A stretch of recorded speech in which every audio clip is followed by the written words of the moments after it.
বন্ধুরা, আজকে আমি ইউরোপ ট্যুরের দ্বিতীয় ভাগ আপনাদের সাথে শেয়ার করে নেব আমাদের অভিজ্ঞতা।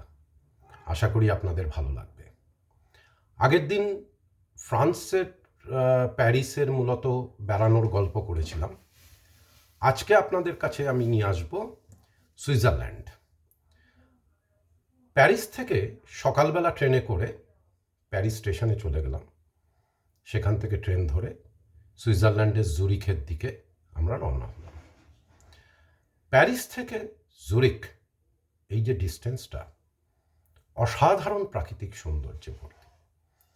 এবং জুরিক স্টেশনে পৌঁছে, এবং ট্রেনটাও ছিল খুব সুন্দর, আমাদের গাড়ি ছিল স্টেশনের বাইরে। সেখান থেকে আমাদের যে থাকার জায়গা, সেখানে আমরা পৌঁছলাম। সেটা খুব বেশি দূরে নয়, 1 কিলোমিটার মতো দূরত্ব। তাড়াতাড়ি পৌঁছে গেলাম।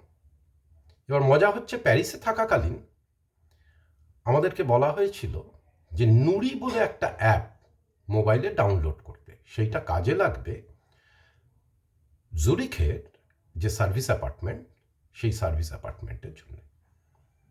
সেখানে একটা বড় বাড়ির সামনে আমাদেরকে দাঁড় করিয়ে দেওয়া হলো, ফ্ল্যাট বাড়ি, অনেকগুলো ফ্ল্যাট আছে। কিন্তু Booking.com থেকে যে বুকিং করা হয়েছিল, সেখানে কোথাও লেখা ছিল না যে ফ্ল্যাট নম্বর কত, কোন ফ্লোরে, এই সমস্ত বিস্তারিত ইনফরমেশন। এবার কি করব? আবার সেই মেয়েটিকে ফোন করতে বাধ্য হলাম। তা সে বলল যে ওখানে যে লোকাল কোঅর্ডিনেটর, তার নাম্বার আমাকে দিল। বলল যে কারণ সে বলেছে যে তার কাছে সে এই ইনফরমেশন শেয়ার করবে না। যাই হোক, তাকে ফোন করলাম। সে খুবই সহযোগিতা করল। বলল আপনি একটা কাজ করুন, লিফটে করে 4তলায় চলে যান। 4তলায় গিয়ে ব্যালকনির দিকে যে রুম আছে, সেই রুমে আপনাদের থাকার ব্যবস্থা। খুব ভালো কথা। ব্যালকনির দিকে চলে গেলাম, 4তলায় উঠে লিফটে করে। সেখানে পৌঁছে দেখছি 3টে দরজা আছে, মানে 3টে ফ্ল্যাট। কোন ফ্ল্যাটে? এবার মজা হচ্ছে, সেখানে কোনো ফ্ল্যাটের নাম্বার লেখা নেই, এবং সেও কোনো ফ্ল্যাটের নাম্বার বলতে পারছে না। হঠাৎ দেখছি একটা ফ্ল্যাটের নিচের দিকে হালকা করে একটা কাগজের সাঁটানো আছে দেয়ালে, দরজার বাইরে। সেখানে লেখা আছে 7 সিস্টার। তা তখন হঠাৎ মনে হলো Booking.com-এ যেন এই নামে ওখানে লেখা ছিল অ্যাপার্টমেন্ট এবং মানে ফ্ল্যাটের নামটা। তা ওখানে গিয়ে ওই নুড়ি.com-এর অ্যাপ্লিকেশনটা খুললাম। এর মধ্যে ওই লোকটির সাথে ফোন করলাম আবার। সে একটা কোড দেবে, সেই কোডটাকে অথেন্টিকেট করতে হবে। যাই হোক, এবং সেটা আবার নাকি আধ ঘন্টার বেশি চলে না। তা সেই কোড দিল। 2-3 বার 2-3 সেট কোড দেওয়ার পরে সেটা অ্যাকসেপ্টেড হলো। হওয়ার পরে যখন নাকি ওখানে দেখছি যে আনলক করার একটা ফেসিলিটি আছে, যে আনলকটা টিপলাম, এবং জীবনে এটা প্রথম অভিজ্ঞতা, এরকম অভিজ্ঞতা আগে হয়নি। আনলকটা যেই টিপলাম, দেখলাম যে দরজাটা খুলে গেল। এবার সে তো ফোনে রয়েছে, সে বলছে খুলেছে। হ্যাঁ। এবার লক করুন। মাথা খারাপ নাকি? এটা লক করার পরে যদি আবার আনলক না হয়, হয়তো আমার ডাটা কাজ করবে না, কারণ আমি মোবাইল ডাটা নিয়ে গেছিলাম রোমিংয়ে, বা অন্য কোনো কারণে, টেকনিক্যাল কারণে যদি না খোলে। আমি ওকে বললাম, হ্যাঁ লক করেছি, কিছুই করিনি। লক হয়েছে না? হ্যাঁ। বলে এবার আনলক করুন। আমি আবার আনলক করলাম। আনলক করলাম মানে হচ্ছে, ওকে বললাম যে আনলক করলাম, আমি আসলে কিছুই করছিলাম না, আনলক করেই চুপচাপ দাঁড়িয়েছিলাম। দেখলাম ও বললো যে বাহ, এবার হয়ে গেছে, তাহলে আর কোনো সমস্যা নেই। বললাম ঠিক আছে। এবার তো নিচ থেকে মালপত্র নিয়ে এসে আমরা ঢুকে পড়লাম। ঢুকে পড়ে পরের 2 দিন আমরা সুইজারল্যান্ডে থাকব। তা ঠিক করলাম যে যাই হোক না কেন, আর লক করছি না আমরা ফাইনালি বেরিয়ে যাওয়ার আগে। হঠাৎ দেখলাম বাথরুমে ফিজিক্যালি চাবি দেওয়ার একটা চাবি রয়েছে। বাহ! আর বাথরুমটাও যথেষ্ট বড়। তো আমরা যখন বেরোবো আমাদের সমস্ত মালপত্র ওর মধ্যে ঢুকিয়ে ওই চাবিটা দিয়ে দেবো। দিয়ে তারপরে আমরা বেরোবো। দরজাটা ভেজানোই থাকবে, কারণ ওখানে তো এমনি কেউ আসার সুযোগ নেই। তা যাই হোক, সেদিন তো আমরা নিজেরা মধ্যে দারুণ গল্পগুজব করে রাত্রিবেলা সেম খাওয়া দাওয়া করে আমরা শুয়ে পড়লাম। পরের দিন সকালবেলায় গুগল ম্যাপ ধরে যে জায়গাটা থেকে আমাদের বাস ছাড়বে তার বুকিং আগে থেকেই ছিল এবং সেই লোকেশনটাও ছিল। গুগল ম্যাপ দিয়ে আমরা হেঁটেই সেখানে পৌঁছে গেলাম।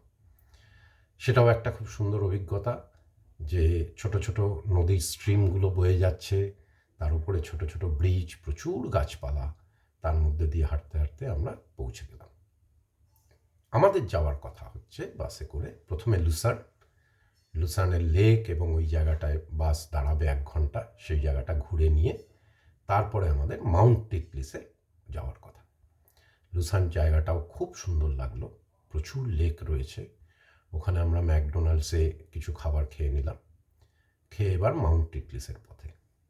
মাউন্ট টিটলিসে পৌঁছে 2-3টে রোপওয়ে দিয়ে আমরা উপরে উঠলাম এবং আবহাওয়া যা ছিল তাতে করে অলরেডি স্নোফল শুরু হয়ে গেছে, বরফ পড়তে শুরু করেছে এবং তারপরে একটা ঝুলন্ত ব্রিজ, তার ওপর দিয়ে না ধরে হেঁটে যাওয়া যাচ্ছে না কোনো মতে। তো সেটা পার হয়ে আমরা ওপর পাড়ে গিয়ে সেখান থেকে একটা রোপওয়ে রয়েছে, যেটা ওপেন রোপওয়ে, যেটা সামনে কোনো মানে চারিদিক থেকে ঢাকা, নর্মালি যেরকম রোপওয়ে হয় এটা তা নয়, চারিদিক ফাঁকা, বসার জায়গা, তার পেছনে একটা রেস্ট করার জন্যে, পিঠটাকে দেওয়ার জন্য একটা কাঠের পাটাতন, আর সামনে একটা লোহার রেলিং মতো দিয়ে দিচ্ছে, বাকিটা পুরোটা ফাঁকা। তা আমার বোন ঝুমা, ও তো কিছুতেই উঠবে না, কারণ বলছে যে ওর নাকি ভার্টিগো আছে, ওর উঠলেই মাথা ঘুরবে। তা ওকে প্রচুর ধমক দেওয়া হয়েছে, শিগগিরই ওঠ, এত দূর এসে এইরকম একটা অভিজ্ঞতা অর্জন না করেই ফেরত চলে যাবি। তা ও তো উঠল। ওঠার পরে বললে বিশ্বাস করবেন না, সব থেকে বেশি এনজয় বোধহয় ওই করেছে। ও ওই অবস্থাতে মোবাইলে ছবি তুলছে, আর তারপরে দেখা যাচ্ছে যে মিনিমাম 3-4 হাজার ফুট নিচে হচ্ছে বরফের পুরো চূড়োগুলো, তার উপর দিয়ে আমরা রোপওয়ে করে যাচ্ছি। সেটা একটা অদ্ভুত অভিজ্ঞতা। একটা সময় তো পুরো জায়গাটাই হচ্ছে মেঘে ঢেকে ফেললো এবং তার মধ্যে দিয়ে কিছুই দেখা যাচ্ছে না। যাই হোক, সেই করে আমরা ফেরত এলাম। তারপরে আমাদের ফেরার পথে আবার বাসে করে এসে সেই স্পটে নামলাম। নেমে একটা ছোট্ট সুন্দর অভিজ্ঞতার কথা শেয়ার করি আপনাদের সাথে। আমাদের ঘি ফুরিয়ে গেছিল, তা মাখন কিনবো। তার সামনেই যে ডিপার্টমেন্টাল স্টোরটা ছিল ছোট, সেখানে গেলাম, গিয়ে জিজ্ঞেস করলাম বাটার আছে? বলছেন না, বাটার নেই। বুঝতে পারছেন না বাটারটা কি। আমি তখন হোয়াটসঅ্যাপের ওখানে লিখলাম BUTTER, লিখে ওকে দেখালাম ইংরেজিতে। বলছে ও বুটার।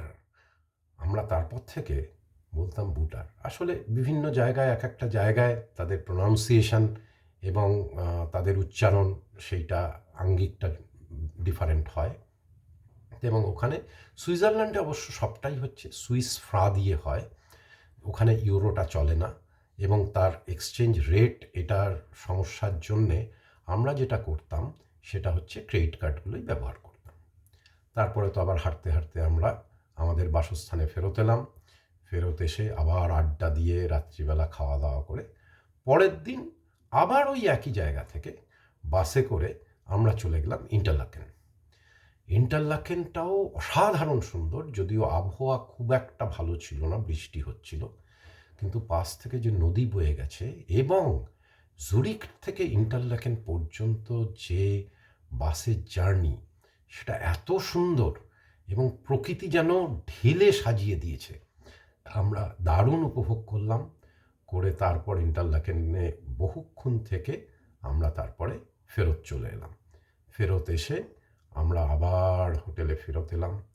এসে খাওয়া দাওয়া করে আড্ডা দিয়ে রাত্রিবেলা সবাই শুয়ে পড়া হলো। পরের দিন সকালে আমাদের যাত্রা ট্রেনে করে অস্ট্রিয়ার উদ্দেশ্যে। সেখানে আমরা ইন্সব্রুক এবং তারপরে ভিয়েনা যাব। সেই অভিজ্ঞতা নিয়ে আমি আসব আমাদের পরের ভিডিওতে। ততক্ষণ পর্যন্ত আপনারা ধৈর্য ধরে অপেক্ষা করুন। আর এটা যদি আপনাদের ভালো লেগে থাকে এই অভিজ্ঞতাটা, আমার ইউটিউব চ্যানেলকে আপনারা শেয়ার করবেন, লাইক দেবেন এবং সাবস্ক্রাইব করবেন, যাতে করে এই ধরনের আরও নতুন নতুন অভিজ্ঞতা আপনাদের সাথে শেয়ার করতে পারি। ধন্যবাদ। বন্ধুরা, আজকে আমি আমাদের ইউরোপ ভ্রমণের তৃতীয় এবং শেষ পর্ব নিয়ে আপনাদের সামনে এসেছি। আমরা আগের দিন শুনেছিলেন যে জুরিক ভ্রমণ, সুইজারল্যান্ড ভ্রমণ কমপ্লিট করে আমরা এবার অস্ট্রিয়ার দিকে যাব। তা সকালবেলা আমাদের বাসস্থান থেকে পৌঁছে গেলাম এবং এইবার বেরোনোর সময় ওইটা দরজাটা নুড়ি অ্যাপ দিয়েই কিন্তু লক করে দিয়েছিলাম এবং সেই মালিককে জানিয়ে দিলাম যে হ্যাঁ, লক করে দেওয়া হয়েছে। আমরা তারপরে বেরিয়ে স্টেশনে গেলাম। স্টেশনে যে ট্রেনটা ছিল, যে ট্রেনটাতে আমরা প্যারিস থেকে জুরিক এসেছিলাম, সেটা অনেক সুন্দর ট্রেন ছিল, কিন্তু জুরিক থেকে যখন আমরা ইন্সব্রুকে যাচ্ছি সেই ট্রেনটা অতটা কোয়ালিটি ভালো ছিল না। যাই হোক, খুব বেশি দূরত্ব নয়, 3-4 ঘন্টার জার্নি। সেইটা করে আমরা ইন্সব্রুকে পৌঁছে গেলাম।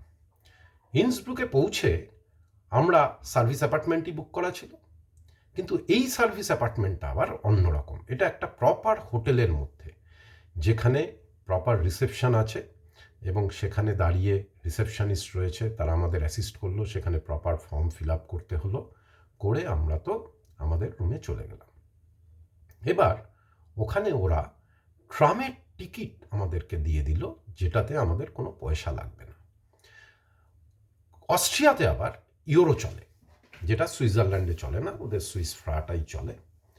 তা ওখান থেকে আমরা বেরিয়ে গেলাম হচ্ছে, কারণ এমনি হোটেলে কিছু খাবার পাওয়া যাবে না সেদিন। আমরা চলে গেলাম কাছের একটা ট্রামের স্টেশনে। বলল যে 4টে স্টপেজের পরে সেই জায়গাটায় প্রচুর খাবারের জায়গা আছে। তা একটা টার্কিশ হোটেলে অন্যরা নিল হচ্ছে শর্মা, কিন্তু আমি নিলাম হচ্ছে একটু ভাত, তার সাথে হচ্ছে চিকেনের বিভিন্ন কাবাব। সেটা নিয়ে খাওয়া দাওয়া কমপ্লিট করে আমরা হাঁটতে হাঁটতে অনেকটা ঘুরে দেখলাম, দেখে তারপরে আমরা হোটেলে ব্যাক করে এলাম। এসে সেদিন সন্ধ্যাবেলা থেকে দারুণ আড্ডা হলো। আড্ডা দেওয়ার পরে রাত্রিবেলা খাওয়া দাওয়া করে শুয়ে পড়লাম। পরের দিন আমরা যাচ্ছি হচ্ছে সোয়ার্সকি, যে ক্রিস্টাল মিউজিয়াম ওখানে রয়েছে এবং ওদের যে ফ্যাক্টরিটা, সেই ফ্যাক্টরি দর্শনে। তা সেই ফ্যাক্টরি দর্শনের জন্যে ওই ট্রেন স্টেশনে গিয়ে ট্রামে করেই গেলাম। সেখান থেকে আমরা, আমাদের বাস ছিল, বুকিংও ছিল, সেই বাসে করে গেলাম। এবার গিয়ে তো অসাধারণ, যে ক্রিস্টালের যে এত কিছু হতে পারে এবং তার এত ভ্যারাইটি হতে পারে, এত বড় বড় জিনিস হতে পারে, সেটা না বললে বিশ্বাস করা যায় না, না দেখলে বিশ্বাস করা যায় না।